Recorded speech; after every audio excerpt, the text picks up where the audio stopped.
মৌলবীদের internal meeting, এটা হলো কোন জায়গায়? এটা হলো মিঠাপুকুর। এরা কারা? কাউমি মিঠাপুকুর কওমি উলামা মাশায়েখ পরিষদ। হিজবুত তাওহীদের অপতৎপরতা রুখে দেওয়ার জন্য, গণ সচেতনতা তৈরির লক্ষ্যে উলামা পরিষদ দীর্ঘমেয়াদী পরিকল্পনা। আচ্ছা, সিদ্ধান্ত সমূহ: ১, 17টি ইউনিয়নে লিফলেট বিতরণ করা হবে। কোন লিফলেট? ওই যে মিথ্যা হ্যান্ডবিল। ২, মিঠাপুকুর টিএনওসি রাজনৈতিক নেতৃবৃন্দের স্মারকলিপি দেবে হিজবুতের বিরুদ্ধে। আচ্ছা, মুফতি রেজওয়ান রফিকি সাহেবের সাথে যোগাযোগ করার জন্য, মানে ও আমাদের বিরুদ্ধে সেনাপতি। এখন 2 সদস্য বিশিষ্ট জামাত বানানো হয়েছে। 2 সদস্য মানে উপসেনাপতি মুফতি আনোয়ার কাসিমি, হাফিজ জিয়াউর রহমান। নাম্বার 3, প্রতিটি ইউনিয়নের দায়িত্বশীল উলামায়ে কেরামগণের মাধ্যমে মসজিদে মসজিদে লিফলেট বিতরণ করবে। 4, প্রতিটি ইউনিয়ন কমিটির সাথে সমন্বয় করে কেন্দ্রীয়ভাবে সাংবাদিক সম্মেলন, বিক্ষোভ মিছিল। হ্যাঁ, রেজওয়ান রফিকিরে বানাইছে সেনাপতি। এই হচ্ছে সেক্টর কমান্ডাররা, আর সেনাপতি রেজওয়ান রফিকি। ওর সাথে ওর যে বানানো মিথ্যা হ্যান্ডবিল, ওটা কোন কোন জায়গায় দেবে এটা নিয়ে পরিকল্পনা করতেছে।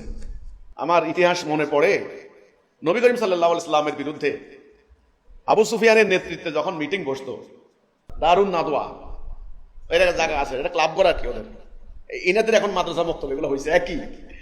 এখন ঘটনাটা হচ্ছে এই যে আপনারা আপনাদের খাইয়া দেয়া কোনো কাম নাই, সোশ্যাল মিডিয়া কি দেখেন আপনাদের বিরুদ্ধে কি হচ্ছে?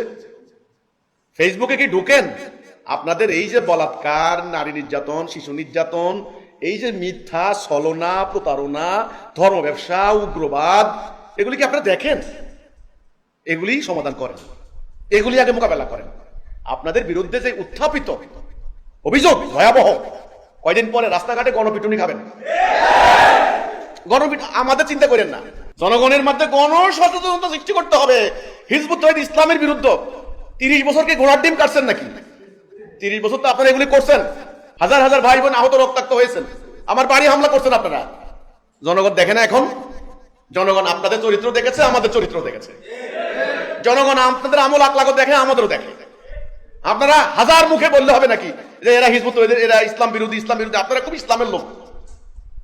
মিথ্যা হ্যান্ডবিল রচনা করে করে অনর্থক অহেতুক সময় নষ্ট করেন না, নিজেরা পস্তাবেন। নবী করিম সাল্লাল্লাহু আলাইহি সাল্লামের বিরুদ্ধে এরকম একটার পর একটা অভিযান রচনা করেছে, সলা পরামর্শ করেছে, তারপরে যুদ্ধের আয়োজন করেছে, সৈন্য সমাবেশ করেছে, ওই মক্কার গরু পাবলিক গুলারে একত্রিত করে ধর্ম তারা উদ্বুদ্ধ করছে। এই মোহাম্মদ আমাদের ধর্ম ধ্বংস করতে আসছে, চল মোহাম্মদের বিরুদ্ধে যুদ্ধ করতে যাই। ওই মক্কার লোকেরাও মনে করতো এটা ধর্মযুদ্ধ। এই জন্য কাবা ঘরের গেলাপ ধরে বলতো, আল্লাহ মোহাম্মদের হাত থেকে আমাদের ধর্ম রক্ষা করো। কিন্তু ঘটনা তো উল্টা। আল্লাহ রাব্বুল আলামিন ওদের এই ধর্মান্ধতা, এদের এই উগ্রবাদ, ধর্ম ব্যবসার বিরুদ্ধে প্রকৃত ধর্ম প্রতিষ্ঠার জন্য মুহাম্মদ রাসূলুল্লাহ সাল্লাল্লাহু আলাইহি ওয়াসাল্লামকে আল্লাহ মনোনীত করেছেন। এই জন্য রাসূলুল্লাহর বিরুদ্ধে যুদ্ধ করে পারে না এরা। হ্যাঁ, রাসূলের সাহাবীদের রক্ত গিয়েছে, শহীদ হয়েছেন, আল্লাহর কাছে মর্যাদা নিয়েছেন, ক্ষতিগ্রস্ত হয়েছেন অনেকে। ঠিক এদের অবস্থা সেটা হয়েছে, এদের অবস্থা সেটা হয়েছে। আপনি দেখেন সব জায়গায় এদের উপরে আল্লাহর কি গজব পড়ছে। সব জায়গায় কওমি উলামা পরিষদ, সব থেকে এরা বসে, এরা মাদ্রাসা বসতেছে, সলা পরামর্শ করতেছে, ফিকহি আলোচনা করে, ফিকহি আলোচনা। এদের সমস্ত ব্রেন, সমস্ত মেধা, সমস্ত গবেষণা, সমস্ত চিন্তা, ইদানিং ওই উত্তরা দেখলাম টাকা কালেকশন করে। 10 লাখ না কত লাখ টাকা লাগবে, 2.5 লাখ হ্যান্ডবিল মসজিদে মসজিদে দিবে, জনগণকে সচেতন করবে। তো করেন, প্রচার করেন, অসুবিধা নেই। যারা যারা আমাদের সম্পর্কে জানে না, আপনাদের মাধ্যমে জানবে। একটা কথা বলি, এই ওলামা আইম্মা পরিষদ, ওই মিঠাপুকুর, উত্তরা, মাওনা, বরিশাল, শুনেন, মিথ্যা আপনারা বলছেন। কোরআনের আয়াত, লানাতাল্লাহি আলাল কাযিবিন, মিথ্যাবাদীদের উপর আল্লাহ লানত পড়বে, এটা আল্লাহর সিদ্ধান্ত। 2, রাসূলুল্লাহর হাদিস, উম্মার আলেমরা হবে আসমানের নিচে নিকৃষ্ট জীব, তারা ফিতনা সৃষ্টি করবে, সেই ফিতনা তাদের দিকে যাবে।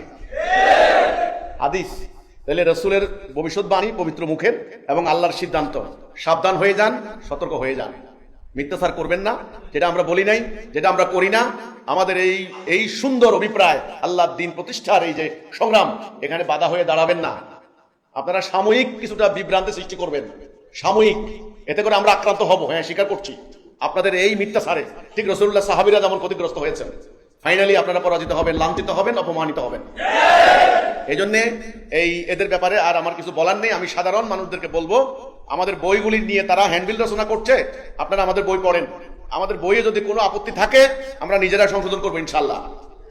কিন্তু এই মিথ্যাচার, এই ধর্ম ব্যবসায়ী, উগ্রবাদী, বলাৎকার গোষ্ঠী, এদেরকে আপনারা প্রতিরোধ করবেন।